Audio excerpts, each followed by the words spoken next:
오늘 본문 말씀은 헤스본 왕 시온을 물리친 데 이어 바산 왕 옥과 그의 나라를 물리치고 그 땅을 차지한 이야기입니다. 지난주에 봤던 헤스본을 침략이죠, 사실상. 그 땅을 빼앗은 것과 큰 틀에서는 비슷한 이야기 구조입니다. 하나님이 그 땅을 이스라엘에게 넘기셨고 이스라엘은 그 땅을 차지했고 그 땅이 어디서부터 어디까지 얼마나 많은지 기록하고 있습니다.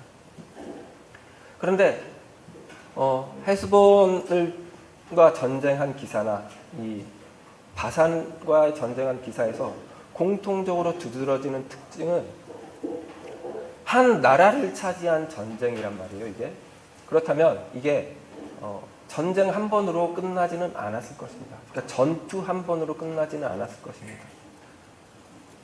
그런데 이 헤스본 기사에서도 바산 기사에서도 전쟁을 어떻게 이겼는지 어떤 과정을 겪었는지에 대해서는 자세하게 기술하지 않고 오히려 아주 간략하게 그냥 그들을 쳐서 진멸했다, 멸절시켰다. 그 한 줄로 끝납니다. 이걸 통해서 우리는 알 수 있는 것은 고대인의 사고 방식이 우리랑 많이 다르다는 것입니다. 이걸 가지고 덜어는 하나님이 전쟁을 하셨기 때문에 이스라엘로서는 기록할 것이 없었다. 하나님이 이긴 전쟁이라는 것을 강조하기 위해서 이렇게 했다고 하지만 어느 정도 이렇게 맞는 이야기이긴 합니다. 그러나 아닌 부분이 있다는 걸 우리 지난주에 살펴봤었죠. 싸운 것은 하나님이 넘겨주시긴 했지만 싸운 것은 이스라엘이었고 이스라엘이 열심히 싸웠을 것입니다.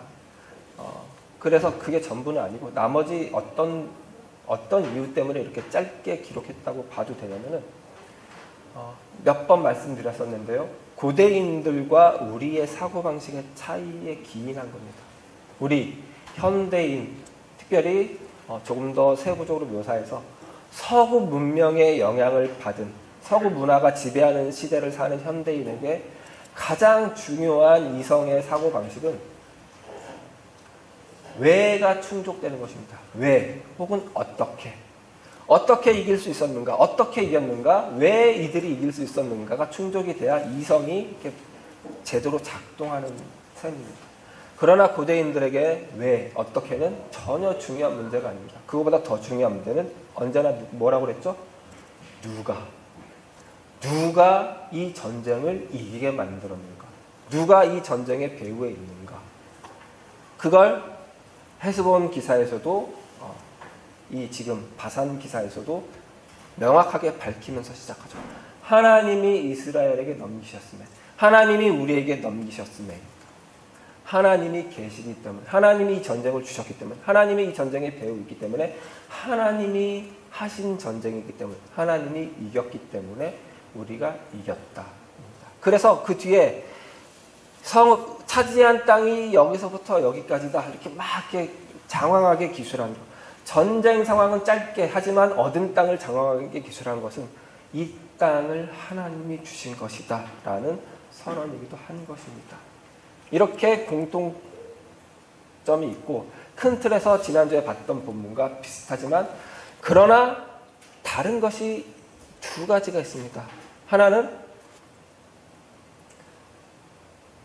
이전까지 특히 헤스본에서도 하나님이 내가 헤스본 왕 시온과 그 땅을 너에게 넘겼다. 가서 차지하라고 했지만 그럼에도 불구하고 모세가 평화의 말을 보내서 우리가 이 땅을 지나가게 해달라는 절차가 있었죠.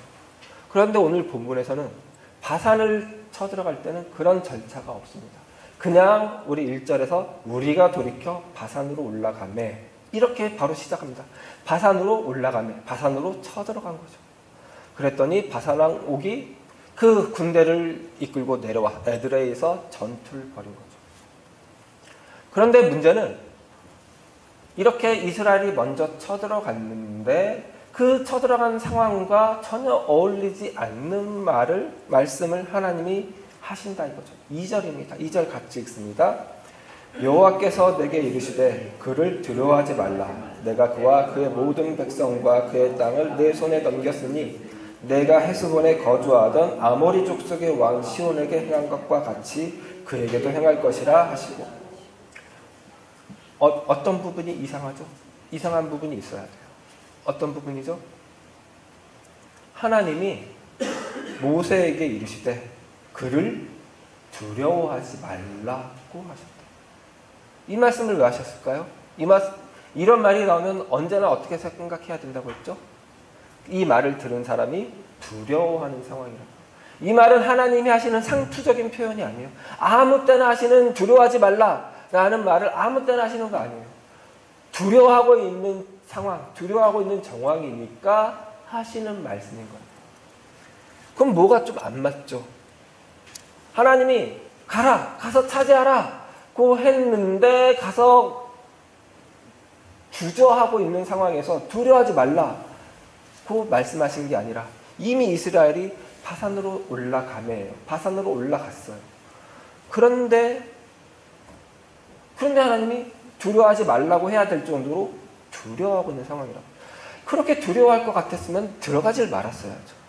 아니면 그렇게 쳐들어갔으면 용감하게 싸웠어야죠.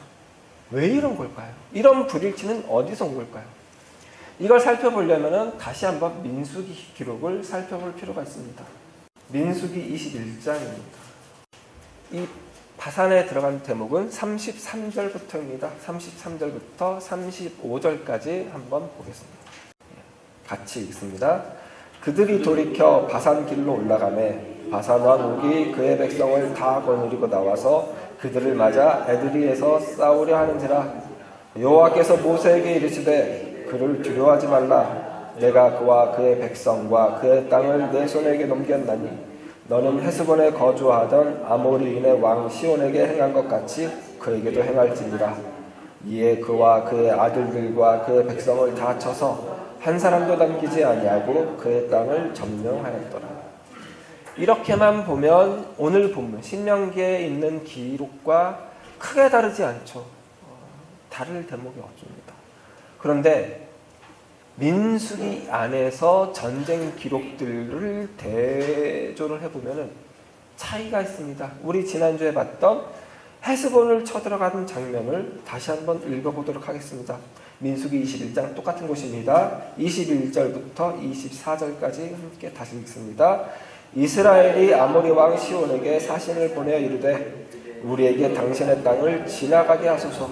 우리가 밭에든지 포도원에든지 들어가지 아니하며 우물물도 마시지 아니하고 당신의 지경에서 다 나가기까지 왕이 큰 길로만 지나가리다 하나 시온이 이스라엘이 자기 영토로 지나감을 용납하지 아니하고 그의 백성을 다 모아 이스라엘을 치러 광야로 나와서 야하스에 이르러 이스라엘을 치므로 이스라엘이 칼날로 그들을 쳐서 무찌르고 그 땅을 아르논에서부터 야복까지 점령하여 암몬 자손에게까지 미치니 암몬 자손의 경계는 견고하더라. 차이가 있어요. 차이를 보셨나요? 하나 더 볼까요? 31절, 32절입니다. 이렇게 헤스본을 차지한 이스라엘이 31절입니다. 이스라엘이 아모리인의 땅에 거주하였더니 모세가 또 사람을 보내어 야세를 정탐하게 하고 그 촌락들을 빼앗고 그곳에 있던 아모리인을 몰아내었더라. 여기까지가 이제 바산을 들어가기 전까지 이스라엘이 전쟁을 수행한 것을 민수기에서 기록한 것인데요. 지금 이 두 기록과 오늘 읽은 오늘 신명기 본문의 그 배경에 해당하는 민수기 21장 33절부터 35절까지 기록이랑 가장 두드러지게 차이나는 대목이 있습니다. 그게 뭐냐면 앞에 두 전쟁에서는 하나님이 모세에게 하신 말씀에 대한 기록이 없어요. 모세에게 내가 그 땅을 너에게 넘길 테니까 가서 차지하라는 말씀이 없어요. 그러니까 민수기는 그렇게 객관적인 사실을 기록한 느낌이거든요. 그런데 오늘 사건의 본문 바산을 쳐들어갈 때는 유독 34절에서 여호와께서 모세에게 이르시되 그를 두려워하지 말라라는 말씀이 기록이 됐어요. 하나님이 모세에게 하신 말씀이 이 바산을 들어갈 때만 기록이 되어 있다. 왜 그럴까요? 다시 오늘 본문으로 돌아가서 첫 번째 이유입니다. 11절입니다. 오늘 본문 신명기 3장 11절입니다. 같이 읽습니다. 르바임 족속의 남은 자는 바산왕 옥뿐이었으며 그의 침상은 철 침상이라 아직도 암몬 족속의 라빠에 있지 아니하냐. 그것은 사람의 보통 규빗으로 재면 그 길이가 9규빗이요 너비가 4규빗입니다. 이 철 침상입니다. 이때는 철이 귀한 시대입니다. 논란은 있지만, 그리고 저도 그렇게 생각하지는 않지만 일반적으로 인문학자들, 이 인류학자들은 이 시기를 청동기 시대로 분류합니다. 그러니까 철이 귀하고 그러니까 대부분의 물건은 무기도 청동으로 구리 같은 걸로 이렇게 제작을 했던 시기로 생각을 하고 있습니다. 이 시기에 철침상이라니 이죠. 그러니까 철로 된 침상을 가지고 있었던 건 구리 정도로는 견디지 못하는 무게이기 때문입니다. 철 침상을 만들어야 그 침상이 견딜 정도의 무게를 이 바산왕 옥이 가지고 있는 거. 거구입니다. 그냥 거구가 아니라 거인입니다. 거인. 르바임 족속은 거인족, 이 팔레스타인 지역, 이 당시 팔레스타인 지역에 살고 있었던 어떤 거인 족속을 말합니다. 그리고 사람의 보통 규빗으로 재면 그 길이가 9규빗, 너비가 4규빗이라고 그러는데 정확한 길이는 알 수 없지만 이 침대 크기를 크기로 이렇게 미루어 짐작하건대 바산왕 옥의 키는 아마 2m 80에서 3m 사이일 것입니다. 그러니까 비율상 그 차이는 저랑 우리 도빈이 차이입니다. 도빈이랑 저랑 이렇게 보면은 도빈이 다리 길이는 제 팔 길이 정도 두께도 그렇고, 그러니까 이 바산왕 옥은 제 다리를 어깨에 달고 다니는 거죠. 최소 제 다리거나 아니면 우리 도빈이 크기 도빈이 하나를 양팔에 이렇게 팔이 그 정도 되는 거죠. 지금 우리가 민수기에서 읽었던 것처럼 이스라엘이 헤스본을 물리치고 그리고 야셀까지 정탐꾼을 보내서 그 땅을 차지했습니다. 이스라엘은 말하자면 상승군입니다. 연승. 사기가 충천한 하늘을 찌를 듯이 높은 기세를 가지고 바산에 쳐들어갔죠. 그런데 바산왕 옥이 군대를 이끌고 내려왔어요. 에드레이까지. 그런데 바산왕 옥의 키가 어떻다고요? 2m 80에서 3m. 사람 하나를 어깨에 심어놓은 것 같은 그 사람 하나가 칼을 쥐고 있거나 그랬겠죠. 그리고 철 침상을 만들 정도였으니 철로 된 무기였겠죠. 이스라엘의 무기가 철인지 구리인지는 정확하지 않습니다. 저는 개인적으로 철이 맞다고 생각합니다만 어떤 신학자들은 구리로 싸웠을 것이라고 말하기도 합니다.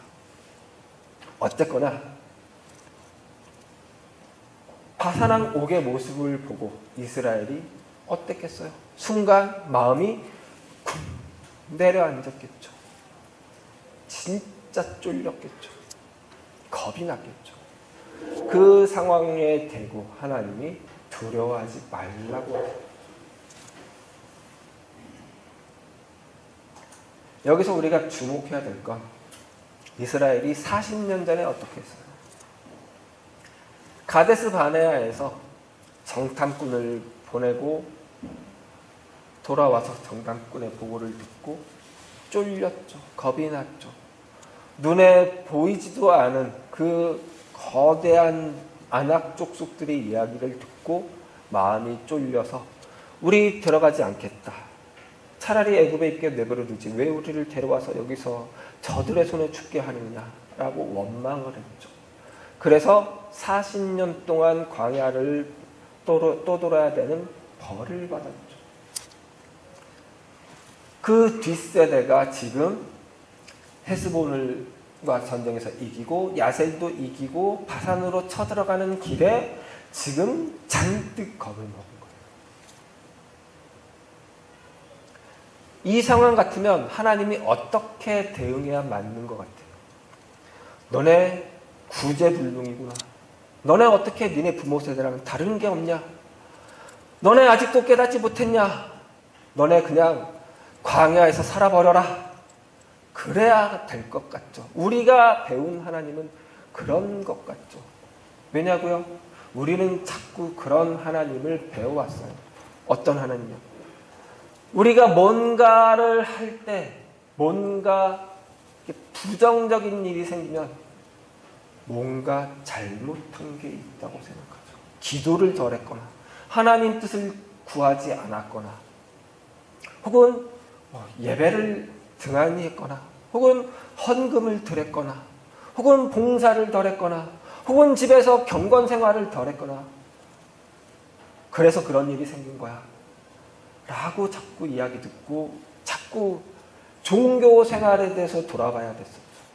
그런데 오늘 본문에서 하나님은 어떻게 말씀하시는 하나님이요? 두려워하지 말아라. 내가 바산한 옥과 그 백성과 그 땅을 다 너에게 넘겼으니 가서 차지해라. 내가 그 행간에는 어떤 게 묻어있어요? 내가 싸운다. 내가 이 전쟁 이기게 한다. 이 전쟁은 나의 것이다. 너네의 두려움과 상관없이 내가 싸운다. 라는 말씀. 하나님의 마음이 묻어있는 거죠. 이 하나님이 우리 하나님이에요. 그리고 또 하나 우리가 주목해야 될 건 자칫 민수기 기록만 놓고 보면 모세가 이기니까 하나님한테 물어보는 건 등한시한 것 같은 느낌을 받을 수도 있어요. 그래서 자의적으로 판단해서 전쟁을 하러 나간 것 같았어요. 그러니까 우리식 표현을 하면 성경의 표현 아니에요. 우리식 표현이에요. 종교적인 기독교라는 종교적인 표현으로 하자면 하나님 뜻보다 앞서가는 행동이에요. 그 행동에 대해서 하나님이 벌하거나 꾸중하거나 못마땅해 한 것이 아니라 어떻게 했다고요? 그걸 그 자의적인 판단, 하나님보다 앞선 것 같은 행동에 대해서 그 부족을, 그 결핍을 하나님이 채워주시고 오히려 하나님이 보강해 주셨다. 두려워하지 말아라. 내가 그 땅, 네가 자의적으로 들어갔을지라도 내가 그 땅 너에게 넘긴다. 네 선택 내가 따라가 주마. 네 선택 존중해 주마. 네 선택 내 선택이라고 해 주마. 그리고 그 결핍 내가 메워 주마. 이게 우리 하나님이에요. 이 하나님을 모세는 40년 동안 광야에서 배운 거라고요. 그래서 모세는 지난주에도 말씀드렸던 것처럼 본인이 할 수 있는 최선을 다해서 본인의 판단에 따라서 일을 한 거라고요. 그리고 하나님은 그 일을 존중해 주시고 인정해 주시고 도와주시는 하나님이에요. 하나님보다 앞선다는 건 있을 수 없어요. 하나님의 백성에게. 왜냐하면 하나님의 백성은 늘 하나님과 동행하는 삶을 살기 때문에 그래요. 진짜로 하나님을 신뢰하는 사람이라면 하나님 이걸 내가 하는 것이 하나님의 뜻이 맞습니까? 라고 묻기보다는 하나님 나한테 이 상황을 주셨군요. 내가 이 일에 맞서겠습니다. 그러니 하나님 도와주시죠. 그게 하나님의 백성의 마땅한 기도이며 하나님의 백성이 마땅히 취해야 할 삶의 태도인 거예요. 인생을 살아가는 방식이고 그 인생을 하나님이 우리에게 부여하신 거예요.